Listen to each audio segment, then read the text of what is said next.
Hi guys, welcome to my booktube channel. Thank you for stopping by. And today I thought I would do the classics book tag. It's probably my favorite book tag to watch on booktube, and I'm a huge lover of classics. I even mentioned in my last video that it's the genre that I read out of the most, so I thought I'd give it a go. The original tag was created by It's a Books World. You can find it on her blog. So without further ado, let's get started. So the first question is an overhyped classic you really didn't like. And for me, that has to be Mrs. Dalloway by Virginia Woolf. Now, Virginia Woolf is a pretty popular author within lit circles. She's pretty renowned, and a lot of people sing her praises. So when I found a copy of Mrs. Dalloway, I was very excited to get to it because I assumed that Virginia Woolf would be a new favorite writer of mine. However, I read it, and to be frank, it did nothing for me. I think it boils down to her prose. I'm just not a fan of Virginia Woolf's stream of consciousness prose. I like a good prose. I really do.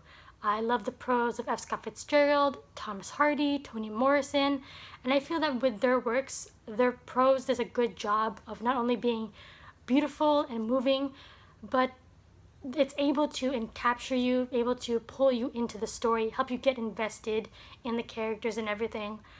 The exact opposite happened with Mrs. Dalloway for me. Following Virginia Woolf's prose was similar to like getting lost in a fog, basically. I didn't know where I was, and at some point I didn't really care. I'm just going to be honest. So yeah, Mrs. Dalloway was pretty much just a disappointment for me, and it's sad because after I finished it, I had no, inclination to seek out any of her books. Apparently, a lot of people say that Mrs. Dalloway is her most accessible, and yeah, that worries me because I just did not like it. So yeah, Virginia Woolf, up to now, I still have no inclination to read any more of her works, all because of Mrs. Dalloway. Yeah, just for me, it wasn't a book for me. It wasn't a classic that I really could get into. So yeah, Mrs. Dalloway, pretty overhyped for me. The second question is your favorite time period to read, and that would definitely be the 19th century for me. The 19th century in general because it just covers a lot of authors that I love. You have Jane Austen, the Bronte sisters, you have Thomas Hardy, Wilkie Collins, H.G. Wells, Sir Arthur Conan Doyle, all of those. So yeah, I think the 19th century is a very broad but very, good century to encapsulate a lot of authors that I really enjoyed. And if I could cheat a bit, I would also extend to like the first half of the 20th century, because that does include F. Scott Fitzgerald and Daphne du Maurier. So yeah, but definitely the 19th century, because most of the classics that I've read take place or were written in the 19th century. So yeah. So the third question is your favorite fairy tale, and for me, I'm gonna have to cheat a bit. So I have two for this one. We have Little Red Riding Hood by the Brothers Grimm. I primarily like this for how iconic it is and how many ways you can interpret the story. For instance, you can interpret it as like a very straight-laced morality tale, stay on the straight and narrow path, or you can view it as like this young girl's journey into womanhood, that sort of interpretation. But yeah, I just love the many, many interpretations that you can have with Little Red Riding Hood, so I really like this fairy tale. But I really, really love The Little Mermaid by Hans Christian Andersen.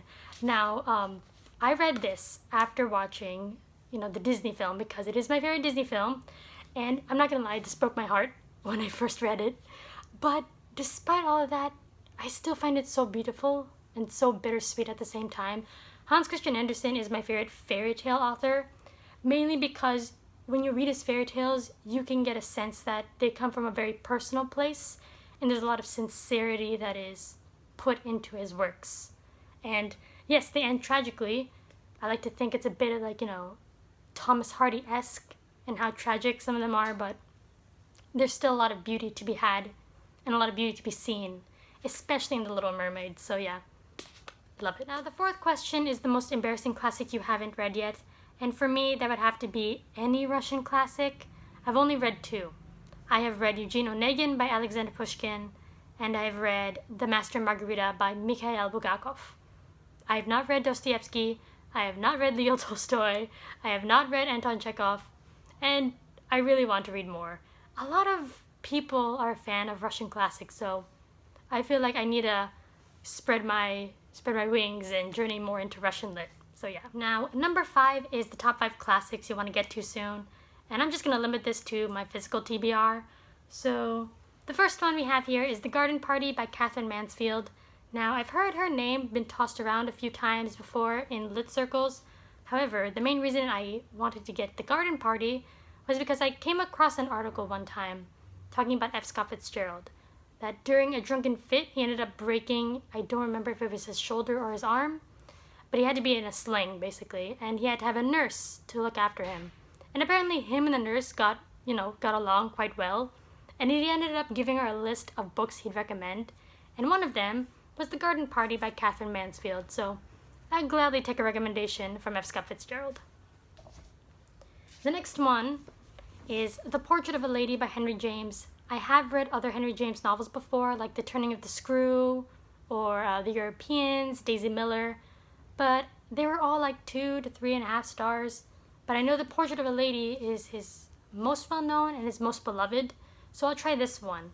And if I don't like it, I'll just take it as a sign that me and Henry James we're not meant to be, basically. And the third one is New Grub Street by George Gissing. Now, this is a Victorian novel that deals with the industry behind the printing press. I don't know much about the book other than that. I know a friend from Bookstagram recommended this to me, so yeah, I'll just give this a go, give it a try, see if I like it. The fourth one is The Heart is a Lonely Hunter by Carson McCullers. Now, this is an American classic, and we're following a town in the Deep South and the intersecting lives within that town. And other than that, I don't know much about it either. I just know that I really like this title. The Heart is a Lonely Hunter is such a beautiful title, so yeah. And lastly, we have Dracula by Bram Stoker. Now, I wanted to read this because it is one of the most well-known classics alongside Frankenstein. And October is coming up, but also I wanted to see for myself what Dracula is all about because there are 2 camps, apparently, with this book. People who love it, find it so atmospheric and such, and then those who read classics but still feel that this is outdated.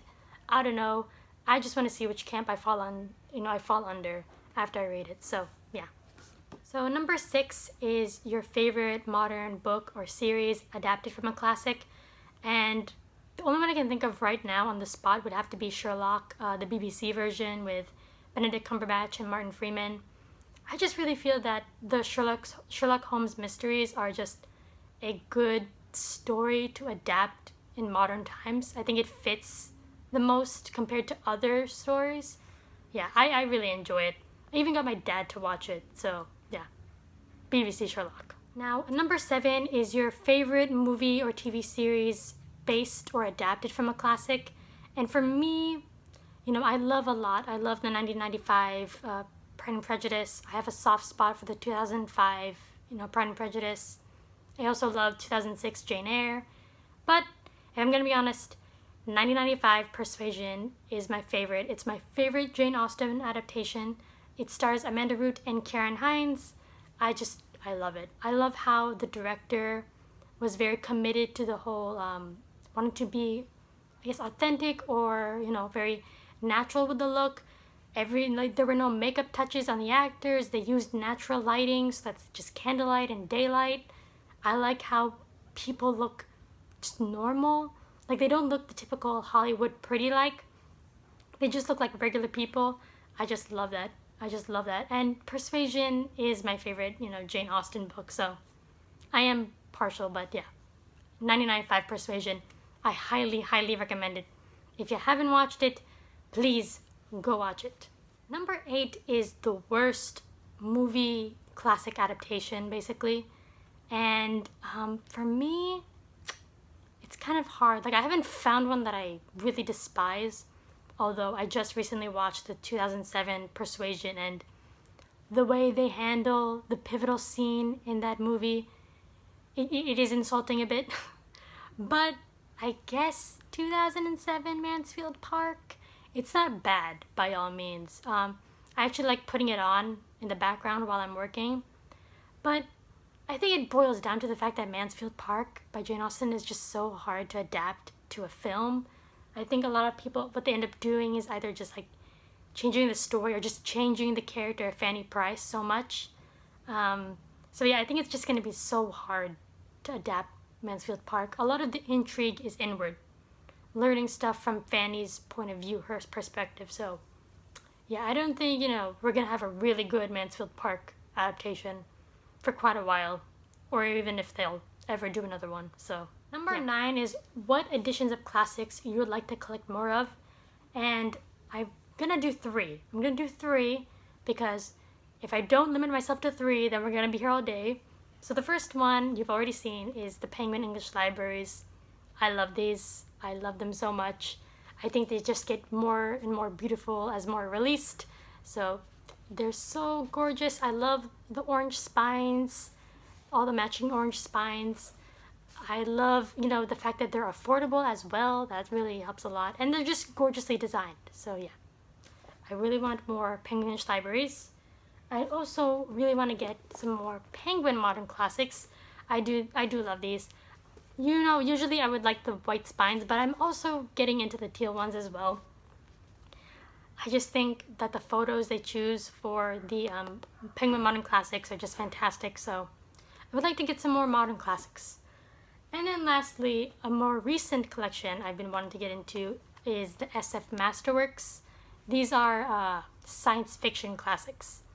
And normally I would find these, a bit garish looking, but some of them are really beautiful. A lot of the color combinations, although very arresting, very eye-catching, very beautiful. So yeah, those 3s I really like to get more. Now for the final question, an underhyped classic that you'd recommend to everyone. For me, that's got to be Phantom of the Opera.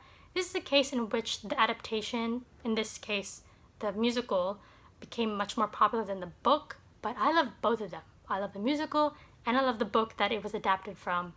I just love how they take different approaches. For instance, the musical focuses more on the love triangle, while this one is more of a detective story, basically. You're following the points of view from several different people about the opera ghost, not just Christine and Raoul's. I also really like how, despite the fact that it is it works as a detective story, so things are described very matter-of-fact, but that doesn't stop, all of the emotion or the passion from being expressed, that if you get what I'm trying to say. I also really like, a lot of the side characters that are just lost in the adaptation. For instance, the Persian in the book isn't seen in 90% of the Phantom of the Opera adaptations. I really love the Phantom himself here because he's very snarky as well. I just love it in general. It has a lot going for it. It has, intrigue, it has passion, it has someone threatening to blow up an opera house, so it's pretty exciting. So yeah, would recommend Phantom of the Opera. So that was the classics book tag.